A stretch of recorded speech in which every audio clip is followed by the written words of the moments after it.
What does sueñito mean? Sueñito. It means little dream. That's it? No story? All right, everybody sit down. It's a story of a block that was disappearing.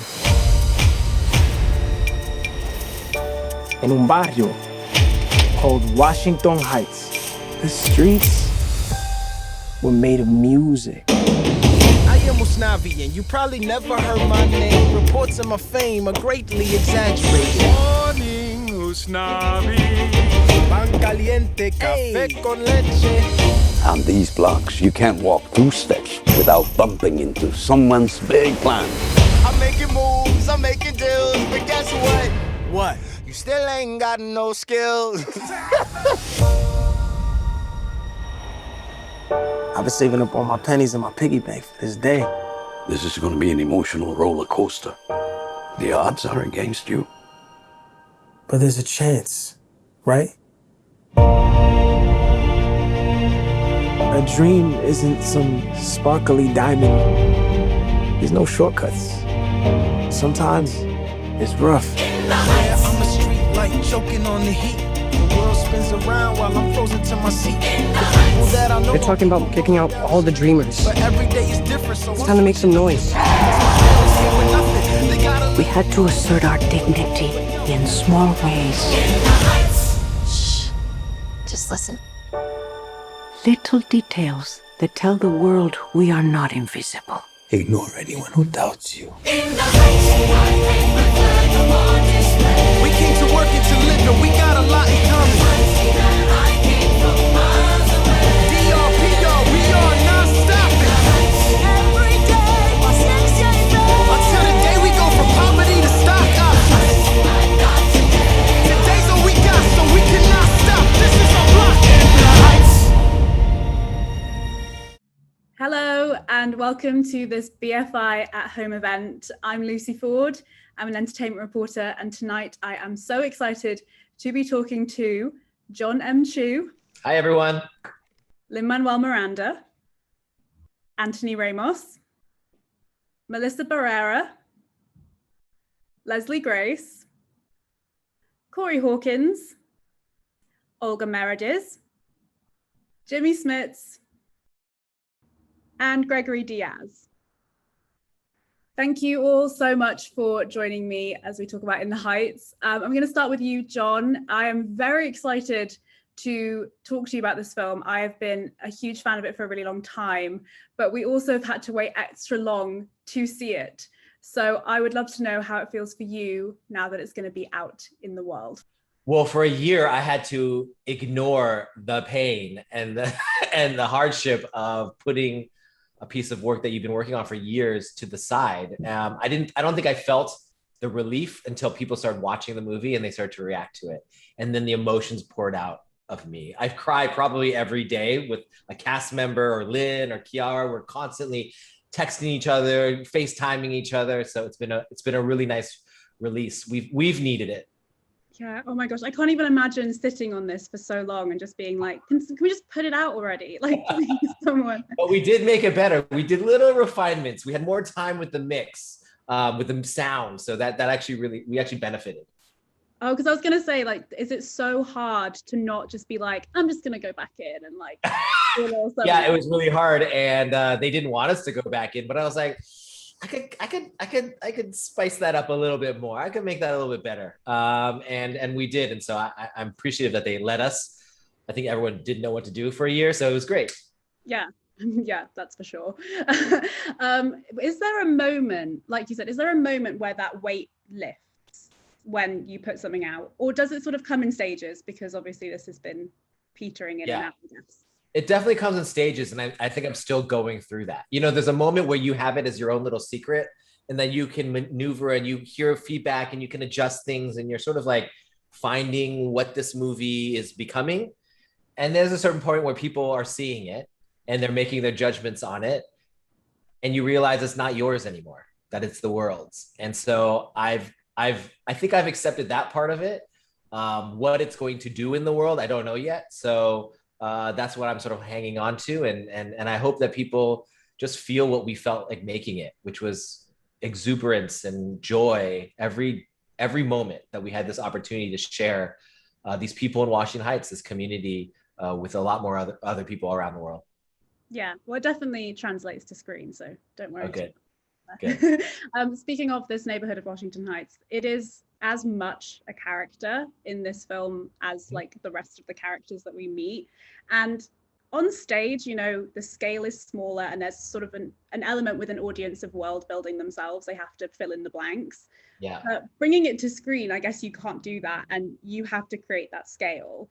How was it creating that scale, but also then like making sure that vibrancy and that exuberance is on screen? Well, the best choice we ever made was we're going to shoot in Washington Heights. Being on those streets, I could just turn on a camera and honestly, I would get that kind of energy. So it made my job a lot easier. It also made my job harder of figuring out, oh, if we're doing a dance number, not on a back lot, we have to shut down how many intersections for it to be safe for everybody. We have to work with the neighbors who were so great to us and so welcoming, but they also yell at you when you're in their parking spot. So it's working with a neighborhood that you're trying to represent, that you respect enormously, that you're getting to know like family. And but they were also there hanging out the windows, cheering for us every time we did a number. It was the perfect mix of doing a show, live show, and a movie, because you got to do more takes if it wasn't perfect. So that it was the best choice we could have ever made. And if the audience gets a little glimpse of this place, whether they know it really well or don't know anything about it, if they get a glimpse of the joy and the support that they give each other, then we've done our job.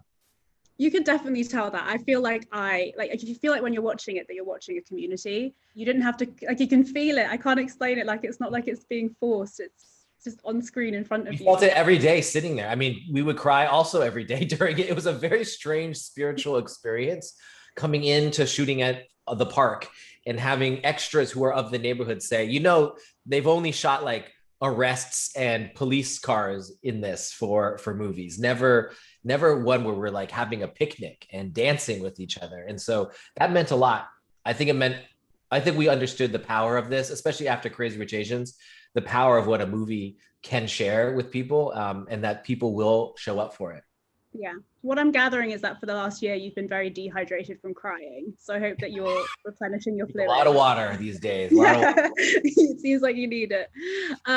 You have been quoted as saying, sort of when you were bringing this cast to screen, because this cast is amazing, that they are stars that you just haven't met yet. That was the sort of like selling point. How excited are you for people to get to see these people, this cast in action, and also just like as this group of people that you know well now, to see their journey after this? I love this cast so much. This movie doesn't exist without this cast in its form at all. They won the difficult task of being craftsmen themselves.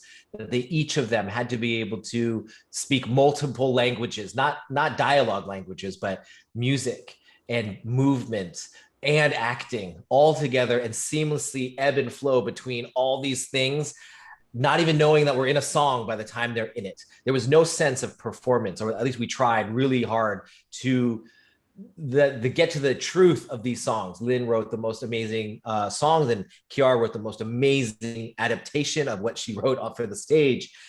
That truth and honesty was something that we needed to communicate, even in a musical where they break out in song, that this came from them, that they expressed this stuff out of a necessity of getting it out.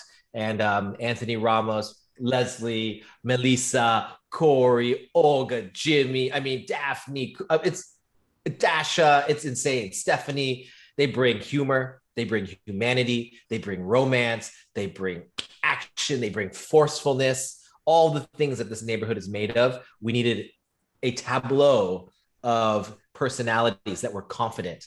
If there's one thing I learned from Crazy Rich Asians, is that confidence in each of your actors is contagious on the screen. The audience like eats that stuff up, and to see a neighborhood that is sometimes feels powerless, to have that kind of confidence on screen, I knew would fill people's hearts very quickly, because it did for me. Oh, absolutely. Every time a new character was introduced, I was like, oh, I'm in love with them. Oh, I love them. Like, I was like really enamored by everyone on screen. It was just, even when Anthony just opens up the gates for the first time and he looks at the camera, you're like, that dude is cool. And and a lot of people can't connect with the audience like that. Sometimes it feels awkward when they break the fourth wall, but for him, it was like he was welcoming us, and we were like one of his homies, and he's going to show us his neighborhood. That's an ability that we couldn't teach. I couldn't direct. That was just who all of these actors are. It's amazing. It really translates amazingly to screen, and I'm looking forward to everything that this cast does. I think some of them I really know already really well, and then some I'm very excited for what they're going to do. Even someone like Olga, who's done the show, I'm not sure the world fully knows. Jimmy, who the world knows, but maybe hasn't seen him at this delicate of a performance, where the dad could have been the most like arch character, but he gave so much love to it that you root for him too. And Daphne, just as playing Daniela, to pick people up off the floor. Like, she's going to literally pick the world off the floor when they watch Carnaval de Barrio in this movie, having been a year of isolation and feeling powerless.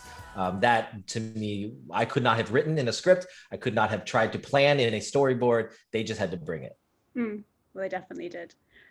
You worked really collaboratively with Lin on this. How was that working with him, but also because it's so personal to him as well, there must be a sort of element of responsibility that you really feel. Yeah, element of responsibility is a way to put it. Or I didn't want to like overdo it. But... yeah, it's a lot. But you know, I could not have asked for a better creative partner than Lin-Manuel, who and Kiara, who they're best friends and they're neighbors and they're from this neighborhood. They guided me every step of the way of what meant stuff to them. They shared relentlessly with me why this community meant something to them. He showed me where he shot his home videos growing up at the 191st Street Tunnel, and we're like, we should do a number there. Where they spent their summers at the public pool, and we should do a number there. The streets of Washington Heights were not just a character in this movie; they were a full-on crew member. They were a co-writer. It was this being immersed in there. You can't help but lean into it. So it was really great to be working with Lin and his community. It was a dream come true. Yeah. Even if I didn't get a lot of sleep. You must be so tired. And then now, like after a year and then this again, you need some. Well, I had a baby during our shoot. And so our new son, I love the neighborhood so much that we named him Heights. So, and I remember sitting down with Lin and Kiara and asking them permission. So can I name my son Heights? Because this place has filled my heart, and I want to say the word Heights every day of my life. I want my son to hear those words every day of my life, that you can dream beyond your windowsill, that the world is out there and you just have to go. And so they cried and allowed me to do it. And so I hear that every day now. Sometimes I'm yelling, Heights, what are you doing? But it's good. But that's you know, indicative of like life. Everything's about yelling and happiness, like everything's all together. It's fine. I feel emotional and I'm not even connected to this, and I'm like, that's the most amazing story I've ever heard. Lin, if I'm right in saying this, wrote on a script once, "Don't F this up." Is that right? I wasn't going to bring it up, but yes, wrote that on my script after the table read, which was an amazing table read. You know, when you hear the words come out of these actors for the first time, you suddenly realize the movie you're making. And the movie starts speaking back at you. And the creator spoke back at me of, "Don't F this up." So I took that with pride. And he was joking, but also not. And also naming your son Heights, you better make sure the movie's good. Otherwise your son's gonna hate you for the rest of your life. Well, was there a particular moment on screen in shooting it or in watching it where you were able to like pat yourself on the back and be like, I didn't F this up? Like, really good job. I don't know if I have ever thought I didn't F this up, but I do remember coming home. We shot Carnaval de Barrio, one of the most amazing shooting days of my life. We shot in one day, everything in that courtyard. It's an 8-minute on-screen number that we shot in a day. We didn't know how we were going to do it. Lin says it best. I think I forget who he quotes, but Leonard Cohen, I think he quotes, and he says, it's like being married to a mystery. Like, you just don't know how it's going to turn out until you're there. And I remember coming out of that. First of all, it was like a laser coming from the moon hitting this little courtyard. You could feel the energy. You can look at any extra, any background, any dancer, and they are in it. They are pouring their hearts out, sweating and giving it all. I remember coming home from that day exhausted and turning to my wife and saying, I think we're doing something very special here. I think something is happening, and I hope it's getting on camera, but on set, I can feel it. Yeah, well, it definitely shows on screen, so thank you. Didn't mess this up. Congratulations. Thank you so much for chatting to me. I am so excited for the world to be able to see In the Heights. It's so good. Thank you. Me too. Thank you so much. Appreciate it. Yeah. Thank you so much, Jon. We are now going to chat to the person on screen who welcomes us into this world of Washington Heights, Anthony Ramos, who plays Usnavi. Anthony, I am so excited to speak to you about this film. We have had to wait an extra long time to finally be able to see it. How excited are you for it to be in the world for everyone to see? I'm excited. You know, it was supposed to come out last year and it didn't. And I was a little bummed about it, but I wasn't. I'm actually happy it's coming out now. It actually feels more relevant now, which is kind of crazy. It just feels like this wild celebration of like life and like us like enjoying life again and being outside. And, you know, and I think the themes of the movie feel like they, for whatever reason, line up even more now. And certain scenes hit differently. Like some of these big dance numbers, I'm like, yo, like that, we did that one time. Like we did 75 of us in the middle of the street dancing together. Like, and I think it's sort of like a reflection of like what we want now, you know, at least for me. Like I'm trying to be outside.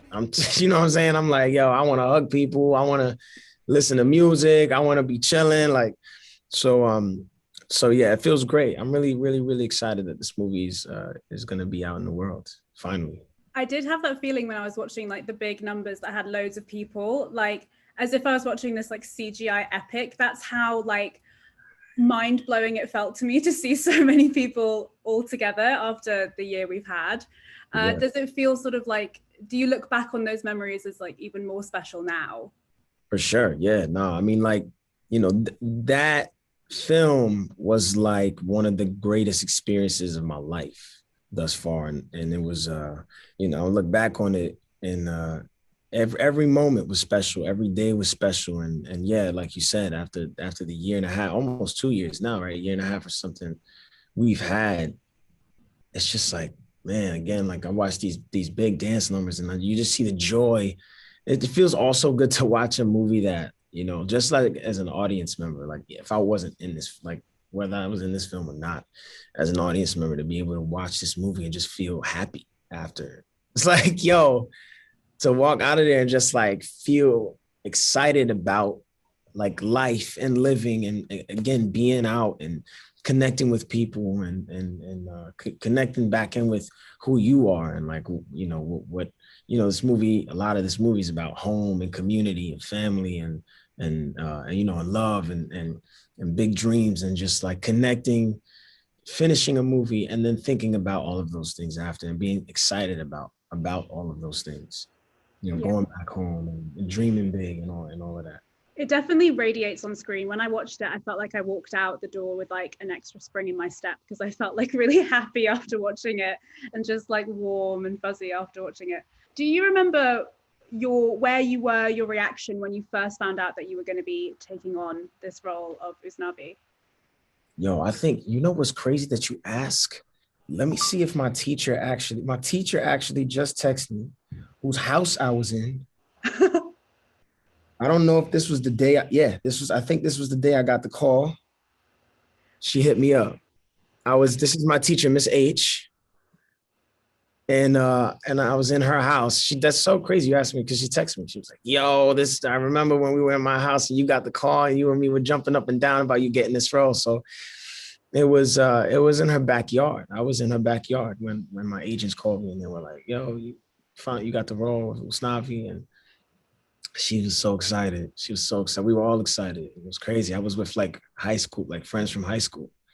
And we were all together and it was a beautiful thing to get that kind of call with my teacher who helped me so much in high school, you know, and through my teens. Like, you know, she helped me, like she put me in her honors class, her Shakespeare honors class when I was in high school. And my grades weren't even good enough to be in an honors class. But she was like, you're going to be in this class, because she saw potential in me.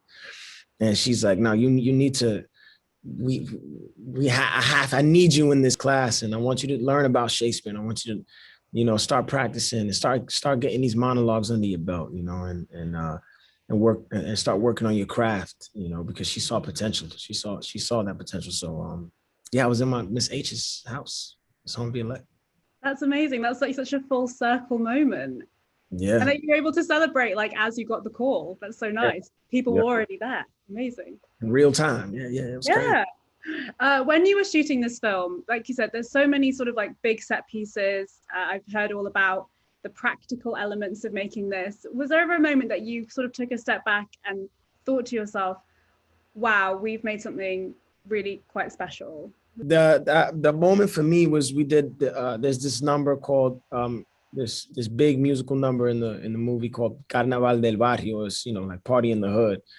And it was just like probably 60 of us in this alleyway between these 4 buildings in Washington Heights, the community the movie's about in uptown Manhattan, out here in New York. And we're singing about like raising our flag, alza la bandera, like raise your flag from where you come from. Like everybody just like, this whole song is about like, there's a blackout in the movie and everybody's hot. Everybody doesn't know what to do. There's no power in anyone's house or apartments. And everybody just comes out to just like, everybody's in the hot sun and everybody's just chilling outside because there's nothing else to do. And they just start this party in this alleyway. And it's just this massive celebration of like, again, like culture and love and life. And in the midst of this hot day when the neighborhood is a blackout in New York, there's no power. And I love that. That moment for me was like, whoa, we shot this. That was a musical number that probably should have lasted. We did that in one day, and we probably should have had like 2 or 3 days of shooting for that number. And we had to get it done in one day. And we did. You know, our director, John, he was so laser focused and he was so like poised and like, I mean, it was crazy. Like nothing was going to shake him or anyone on the set for that matter. It was crazy. And it was a magical day. Honestly, I had this moment where we're raising our flags and we're singing this song and after they, you know, John called cut and everybody just huddled up and it was crazy. Like the whole cast was just like, New York, like we had this proud moment that, we all came together today over the course of these 12, 13, 14 hours of shooting. And we did something that, or to most people would be inconceivable to do in a day. And that was pretty special, you know? So that day was like the day when I was like, man, this is different.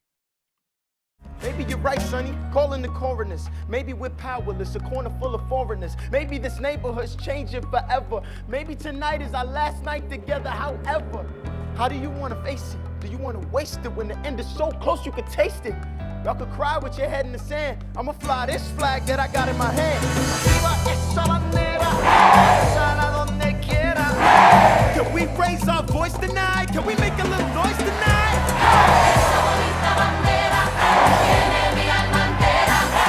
Can we sing so loud and raucous they can hear us across the bridge and needs the caucus?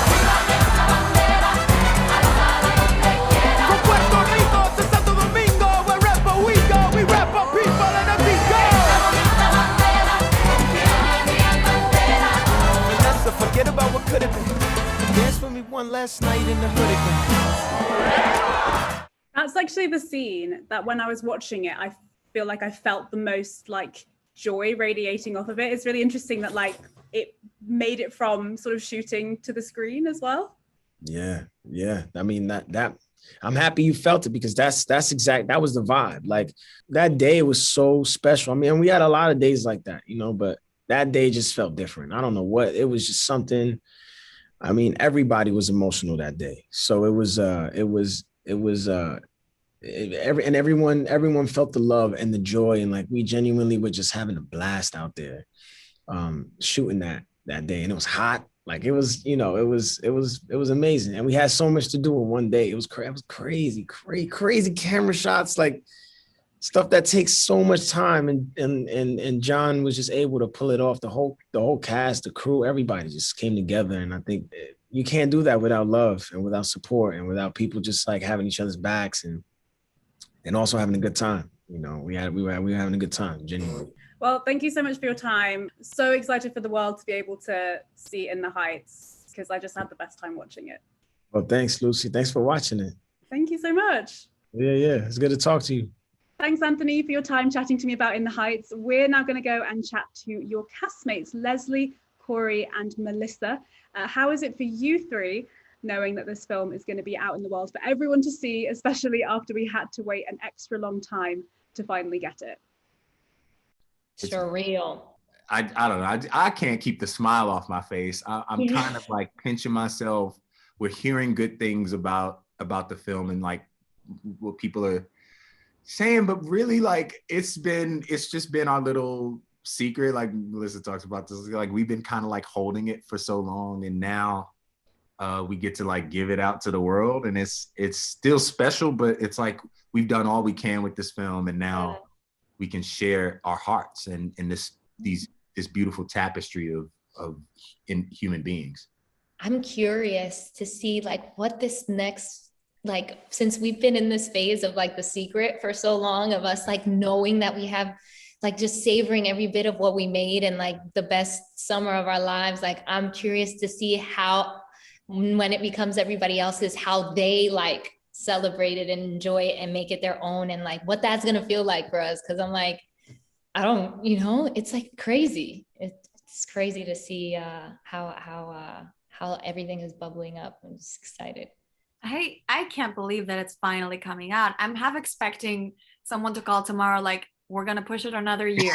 Like I'm just like, and but honestly, if we can extend this journey another year, and I can meet these people, and you know, it just gave us more time to bond over this movie than I think another cast, because it happens faster in movies. You usually have like a year or a year and a half of post, but like 2 years of waiting. Yeah. And all of us just talking every day and being and getting re-excited about it when we started press, and seeing their faces every day. It's just incredible. So I wouldn't mind stretching this a while longer. Yeah. Was the In the Heights group chat like popping off when it was finally revealed that it was going to come out, like actually come out? It's been popping off since day one. It hasn't stopped. Never stopped popping off. I've been telling people, like, I don't have social media, so the In the Heights group, I lean on group chats. So like that's my social media. So like I love it. I love it. Corey's our grandpa of the mix. He don't got Instagram. He don't got Twitter. He be finding out through our grapevine what's going on. Oh my gosh! I posted a picture on Instagram the other day, Corey, the L picture, and I was like, even though he's never gonna see this on Instagram, I'm still gonna post this. I'm still gonna post it. We all posted you up. Like, sorry, I still be tagging you, like you check your Instagram and stuff. So do you remember? I know it's now been so long since you got, like, since it wrapped and now it's out. Do you remember though what you felt like when you first got cast in it? Like, what was the feeling and where were you? I remember exactly where I was, what I was wearing, what time of day it was, how long I cried for. I felt like I was having an out-of-body experience. I was like, this cannot be real. A big part of me was like, I'm dreaming. This is too good to be true. I was sitting on a hot pink couch, and my laptop was on like the arm because Lynn had just FaceTimed me, and I was wearing this like velvet green crop top from like Forever 21. Wow. It was 2 p.m. on a Sunday, and I remember just thinking to myself, I want to remember this feeling forever. I want to remember this feeling of fulfillment and satisfaction, and like all the work that I've put in my life has been leading to this moment. And I feel like I had never felt happier ever in my life than in that moment. Are you guys equally as, do you remember it in as much detail, your experience of getting this role? I concur with that. It was the day of my birthday, actually. And it wasn't like, I don't think Lin had planned to call that day or anything. He didn't know when my birthday was. So, and we had been waiting. I know we all had been waiting for some time, like, will we get news? Will we not get news? Will it be good news or not, you know? And I happened to be in like this little room that my mom has in our house in Florida. That's like, now she closed down all her salons. My mom is a real life salon lady. And she was doing my hair because it was my birthday. One of my best friends, Sayu, was there. And I get this random FaceTime call while my mom is doing my hair, like halfway through doing my hair, ironing it. I get this FaceTime call from a random number. And, you know, I didn't pick it up because it was a cold FaceTime call. I was like, I don't know. And mom's doing my hair. I ain't gonna pick it up. And then that same number texts me saying, hey, it's Lin. Hey, Les, it's Lin. Can you pick up for a couple minutes? And I was like, I just remember freezing and like not knowing what was going on. I was like, Ma. And she goes, what? ¿Qué pasó? What? And I was like, it's Lin on my phone. Like, I think he's calling, and I think if he's calling that there's like some news. She's like, well, cógelo. I was like, but I look crazy. She's like, pick it up. Like, so I call him back, and he tells my mom, like, Ma, you better, he's like, hi, I'm in Puerto Rico. I'm doing Hamilton. How are you doing? I was like, hi, I'm doing good. This is my mom. She's doing my hair. And my mom was like, hi, nice to meet you. And then he's like, Mom, you better put that flat iron down when I tell you that your daughter's going to be Nina Rosario and in the Heights. And I just said, what? And then I looked at my mom, and then I realized the moment that I was sitting in. And then I said, what again? And then I started bawling. And then I was like, do you know that it's my birthday today? Because I just couldn't think of anything else. I was like, did you plan this? Like, he's like, it's your birthday? Happy birthday. And then I really started crying because I was like, wow, God, you know?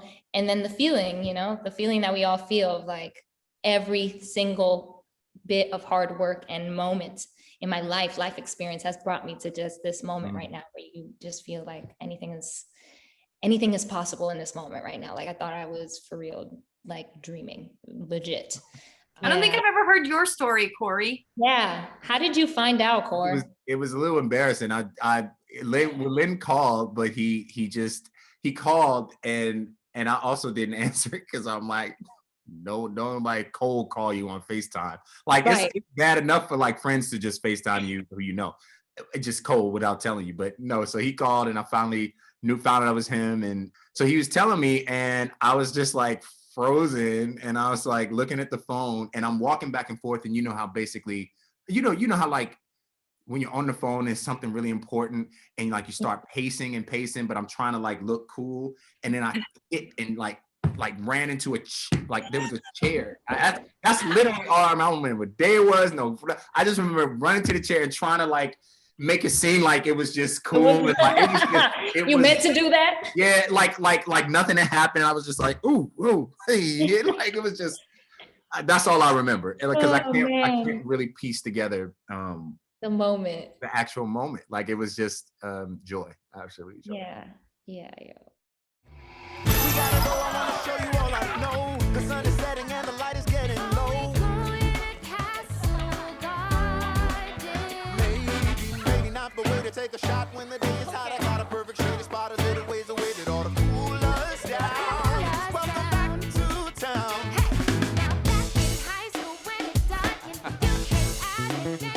And Usnavi would bring his radio.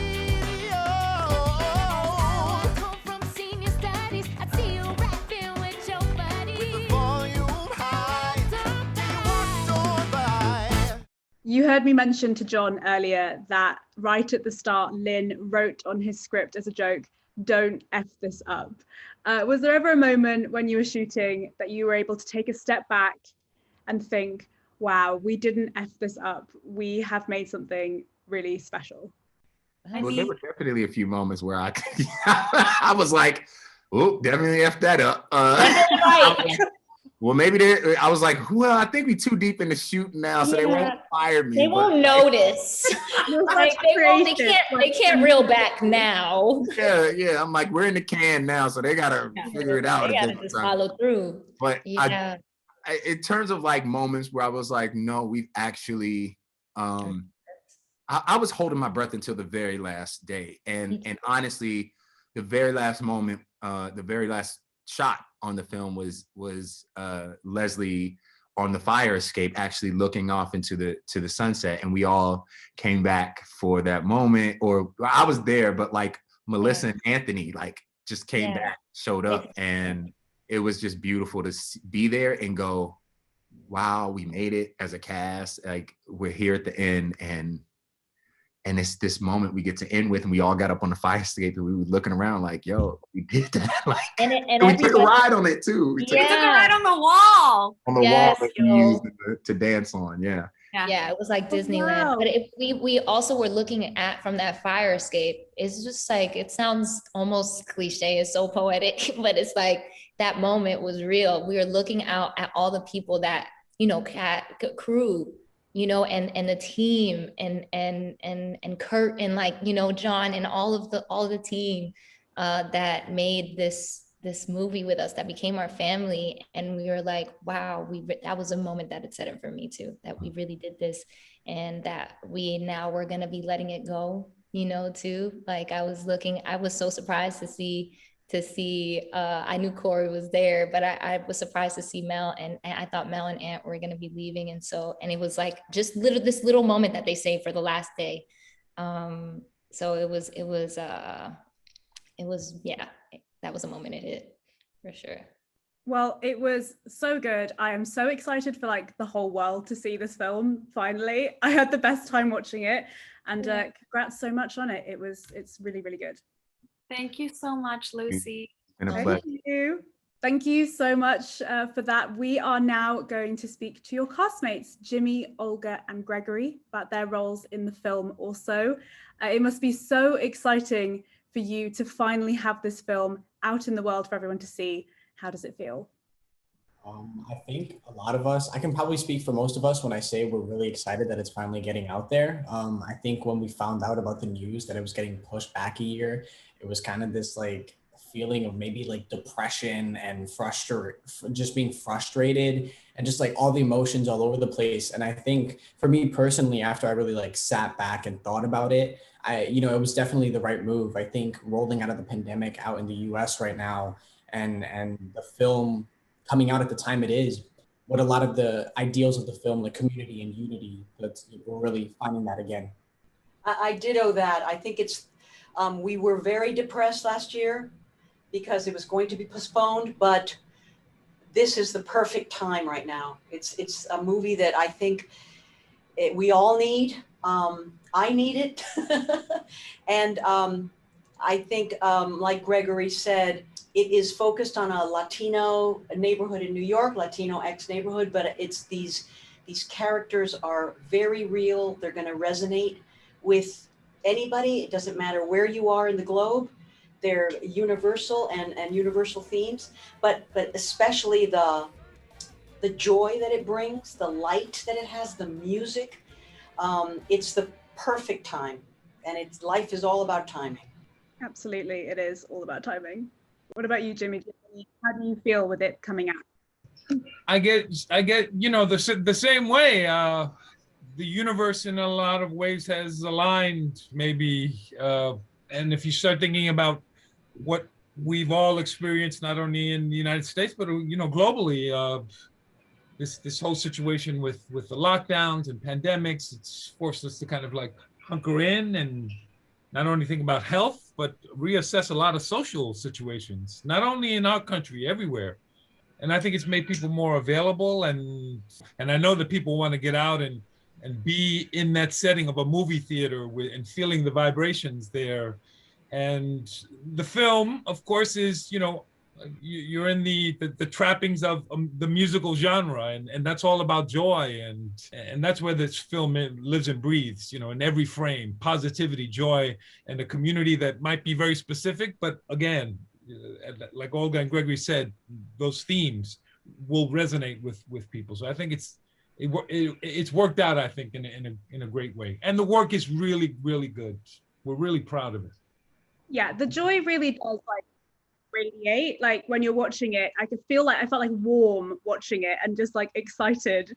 And I was so excited to finally be able to see it in a cinema as well. It feels like the one that's gonna like bring people back to a cinema. That's like the perfect film for that. Do you remember, obviously it's been a while since you even made it, been pushed back, but take it back even further. Do you remember where you were and your feeling when you first found out that you'd got the role in the film?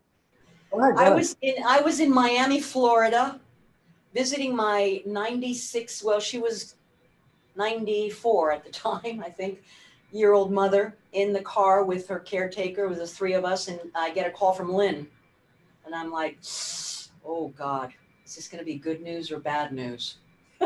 So I was extremely nervous. I thought he was gonna say, you know what, you did a fantastic audition, but we had to give it to somebody else. So I was talking nonstop, you know, and he had to interrupt me and say, I want you to play Abuela in the movie. And I screamed, I was crying hysterically. I was so happy.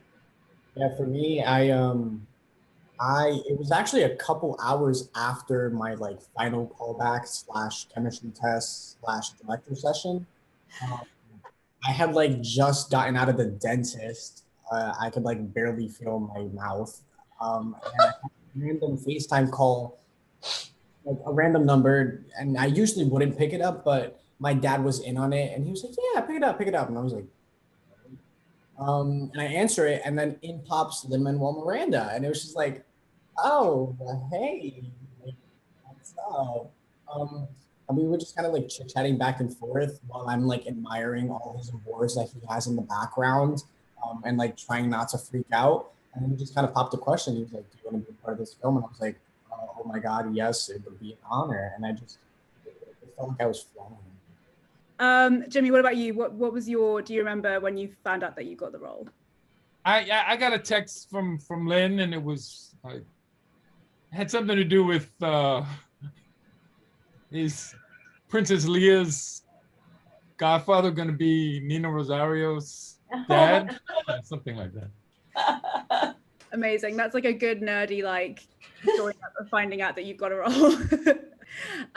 Speaking to Jon, I've brought up that jokingly that Lin said on like the first day, "Don't F it up" on the script. Like he was like, "Don't ruin this," or like, "Don't mess up."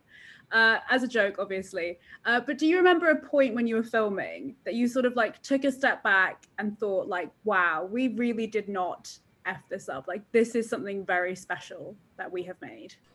Lucy, we were working so hard. You didn't even stop. That we were just in it, and we were trying to collaborate and make the most of the day. We were shooting very fast.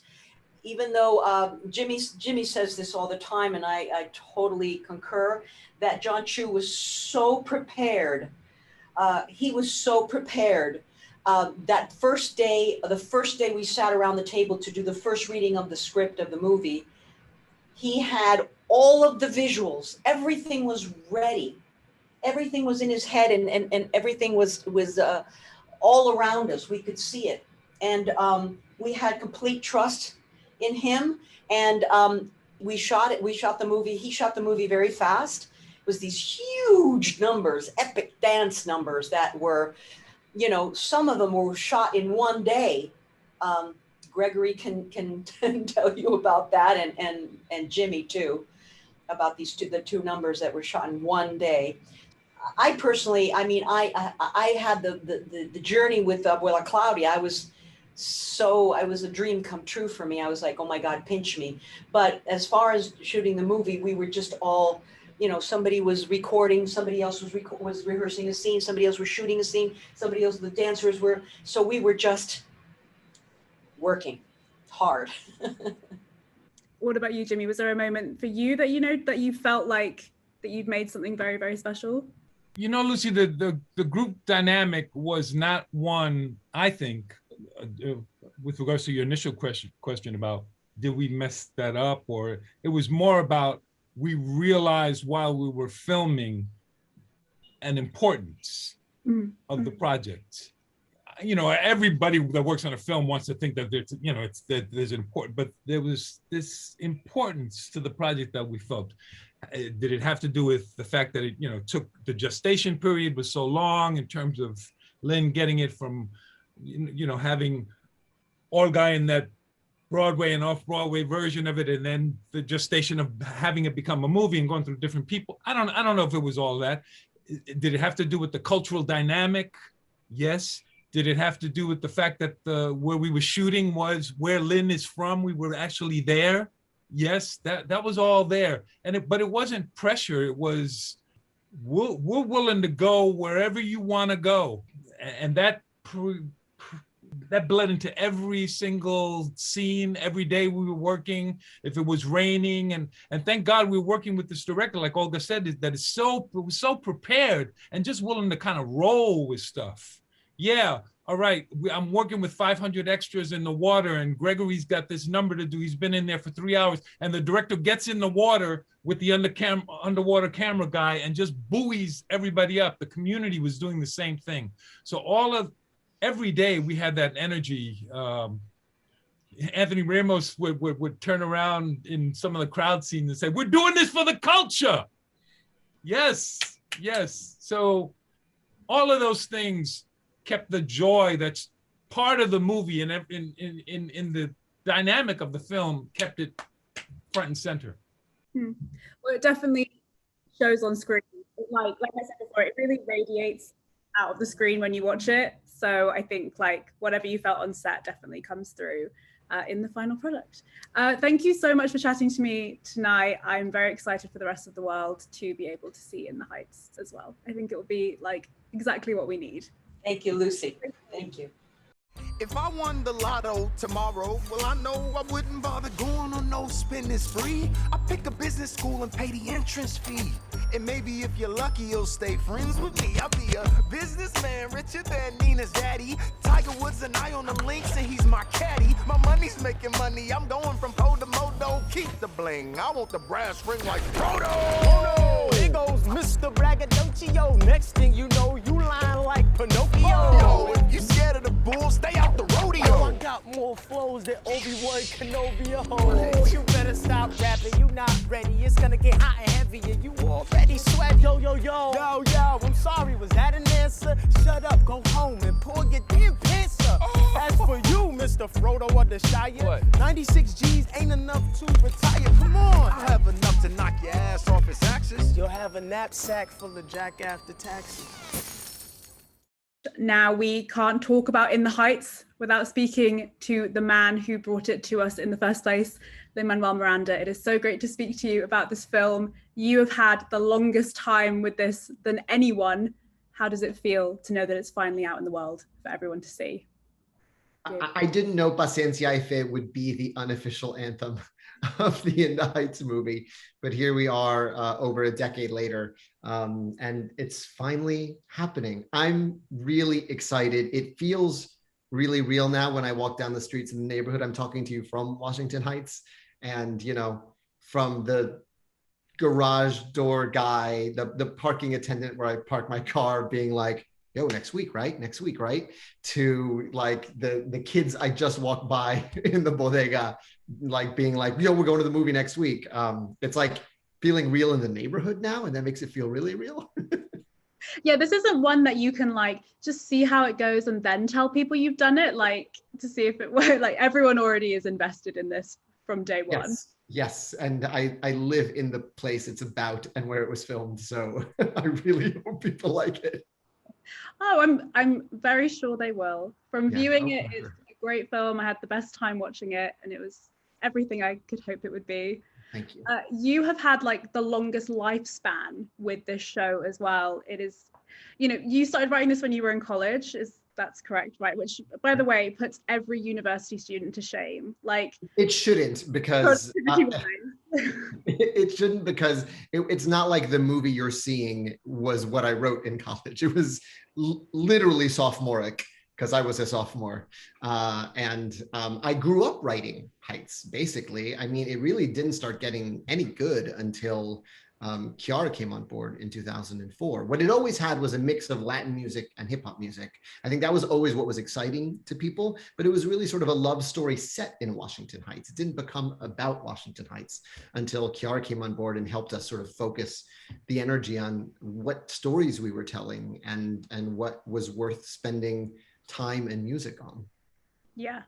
Obviously, when in a theatre, there's an element of the audience world building themselves because it has to be scaled back, obviously. But this, you filmed in Washington Heights as well, like you filmed it on location. How was it for you bringing that scale to life and sort of like getting that vibrancy through the screen? Yeah, when we finally had the ability to make the movie on our terms, it got very exciting because the one thing we sort of asked for was, let's please film this on location. Filming on location is hard. Filming on location in New York is hard.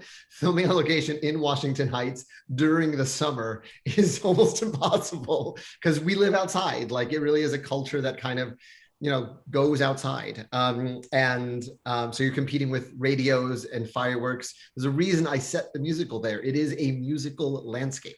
But what it gives you is sort of 1,000 authenticity checks at every moment because you're there on the streets that it's about. So you instantly have a costume check. You instantly have, do these actors look like they just are part of the neighborhood? And what Jon was able to do, and I think the secret of the success of the film is that it is as grounded as it is fantastical. I've never seen an audience gasp at food like I have when you reveal the Latin food in Abuela's kitchen in our movie. That is so real. The pot is real. You know, Kiara was very particular about those details in her capacity as a producer. And so those little details are so grounded and real and not something you see every day, so that when we dance up the side of the building, you're with us. Like, because we're so grounded, we can really kind of go from earth to heaven and back. Yeah, there is definitely that feeling of such attention to detail that you don't see it, but you feel it. Like you're not necessarily aware of it, but you know that it's there. And I feel like that's very present in this film. Speaking of Jon, we've been chatting to him, and I brought up the fact that you wrote "Don't F This Up" on his script, which I think is really funny. As a viewer, I can tell you that nothing was effed up. It was very No, he did me very proud. Yeah. Well, was there a moment when you were shooting, because you were so involved in it, you know, you're such a huge part of this, that you looked as the creator, as everything, and thought that we didn't F this up? Like, this is every day. Honestly, Jon was so he was such a good listener. He was so good about getting it right. I felt good as soon as we started pre-production and I saw where he was choosing to film these things, the details he was focusing on. I really, like, my confidence grew very early in pre-production, and to the point where I ended up in the movie. I was not cast as Piragua guy when we started rehearsal. It just was a role that Jon kept not filling until I finally said yes. Was he dropping hints? Was he just like, oh, I can't film? 100%. He just kept saying, Lynn, just consider what it will mean to people when you roll by the bodega selling Piragua and like handing that roll off to Anthony. It was like that Leonardo DiCaprio meme where you're like pointing and you notice it was like, oh, that's Lynn. yeah, right, on the couch in Once Upon a Time in Hollywood. Yeah, but again, it's I was incredibly confident very early on, and then the tricky thing for me was that I actually had to be away for some of it. Some of my schedule for his Dark Materials coincided with the shoot, so I missed like the last 2 weeks. And to be in Wales and getting the dailies of when the sun goes down, which I think actually looks even more impressive without the final effects, when you see that those two incredible actors are dancing without harnesses as the floor is with fire escapes is moving behind them. It's like literally changing direction as they dance along it. It's incredibly dangerous and amazing, and even more impressive when you see gravity's effect on it. Yeah, I didn't realize that was like such a practical effect. That's amazing that essentially as the thing starts, I'm sure there will be behind the scenes footage of it that you can cut into this one day. But as he begins singing the song, they are going from this angle to this angle, and it's turning into a floor, and he just kind of walks up the side of it as the wall is doing this. It's on an enormous hydraulic lift, and it's several stories tall. That's terrifying. Yes. That's very, very scary. Jon also mentioned, which I thought was just like the nicest story ever, that he had a baby during shooting and he named his son Heights, which I just would love to get your feeling on that it's from this thing that you created. It's now, I mean, what better tribute, what better ratification of the unforgettable experience we had making it. If it opens and closes in a night, we will have had this really amazing artistic experience together and learned so much from each other. And the fact that he further solidifies that by naming his son, his middle name, Heights. I mean, again, also the importance of names in our film, the fact that there's an origin story for Usnavi's name, of, you know, something that was special to his parents, the fact that that continues in the real world is pretty remarkable. I don't know if you saw in the news that Steph Beatrice, who plays Carla in our film, is expecting her first child right now, but you better believe the group chat is full of name pitches, and Jon has set the bar so high. I was like, Carla, Daniela. I've heard about this group chat that apparently it's been popping off from day one, that the group chat has never calmed down since. And no one's in the same time zone, so I'll wake up to 36 messages because Corey just caught up to the group chat in Berlin. Those are the best kind of group chats though, because the conversation just literally there's never an end point. It's just a constant flow. If it were D&D, it would be chaotic good. It's a chaotic Yes, exactly. That's what it would be like. Yeah. This cast is incredible. You've got some huge names, then you've got some sort of names that I think will be huge in a month.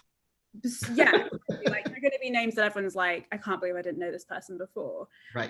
And I was wondering how you feel knowing that like this cast is now going to be out in the world and sort of watching the world welcome them in a way. I feel incredibly proud and grateful that, you know, there's a lyric in our show. Benny is talking to Nina and he says, we're all going to brag and say we knew you when. That's how I feel about every single member of this company. And, you know, when Melissa is, you know, the international ambassador for Clinique, you know, I'm going to be the old uncle being like, hi, remember me? But I'm just incredibly proud of them. And so, you know, excited for the rocket that they're on. Yeah. Finally, this film or this story is so much about dreaming for yourself and for other people. Do you have anything that you are still like dreaming of doing? It can be as big or as small as you want. Is there anything like that you're still dreaming of doing? I just want to make as much shit as I can before I die. That's a very Hamilton answer, but you know, I've been directing my first film. It's about Jonathan Larson, who was the creator of Rent, who tragically didn't get to see the success of that show. And it's a daily reminder to put in perspective how lucky I am to make things for a living. And so the fact that people have responded to the things I made just gives me permission to make more stuff. And I'm just gonna make stuff as fast as I can in the time I have. Well, we'll all be very excited to see anything that you make. So great. Thank you so much, and congratulations on In the Heights. I'm so excited for the world to be able to see it as well. Thanks, Lucy, and say hi to that cat. I see it trying to get in the front. It's been a nightmare all evening. She's actually calmed down for you. I appreciate that. Thank you all for this film and for your time tonight, and thank you for watching at home. In the Heights is out in cinemas on June 18th. If you enjoyed this event, please subscribe to the BFI YouTube channel for more Q&As. Thanks for watching and good night.